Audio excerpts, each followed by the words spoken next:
মন ভালো করে রাহিকে নিজের হাতে খাইয়ে দিল রাহুলের মা।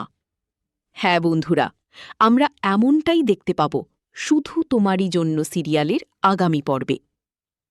শুধু তোমারই জন্য সিরিয়ালের আজকের পর্বে দেখা যায় বাড়িতে সবাই বসে থাকতে থাকতে পিসি ঠাম্মি হঠাৎই জিজ্ঞেস করেন ওদের নাকি কোথাও নিমন্ত্রণই করা হয়নি।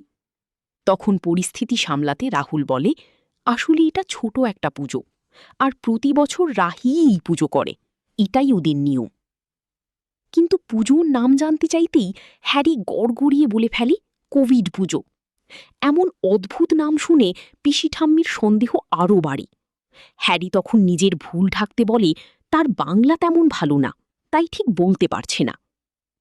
এর মাঝেই পিসি ঠাম্মি রাহিকে খোঁচা দিয়ে বলেন এত কলেজে পড়াও, অথচ নিজের ভাই বোনদের ঠিকমতো কথা বলা শেখাতে পারলে না। রাহি ভিতরে ভিতরে অবাক হয়ে ভাবতে থাকে এরা আসলে কি করছে। পরিস্থিতি খারাপ হওয়ার আগেই রাহুল তাড়াতাড়ি রাহিকে নিয়ে বেরিয়ে যেতে চায়, কিন্তু পিসি ঠাম্মিও জিদ ধরে বলেন তিনিও যাবেন পুজো দেখতে। রাহুল অনেক বুঝিয়েও তাকে থামাতে পারে না, কারণ পিসি ঠাম্মির কৌতূহল তুঙ্গে। এমন নামের পুজো তিনি জীবনে শুনেননি। শেষমেশ রাহুল কোনোভাবে রাহির হাত ধরে তাড়াহুড়ো করে সেখান থেকে বেরিয়ে যায়।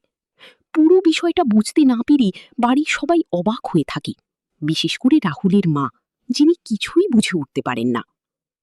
তবে নিজের প্ল্যানে সফল হয় রাহুল। এখন দেখার এইভাবে কি সবসময় রাহির পাশে থাকতে পারবে সে, আর তাদের সম্পর্ক কি এবার সত্যিই প্রেমের দিকে এগোবে।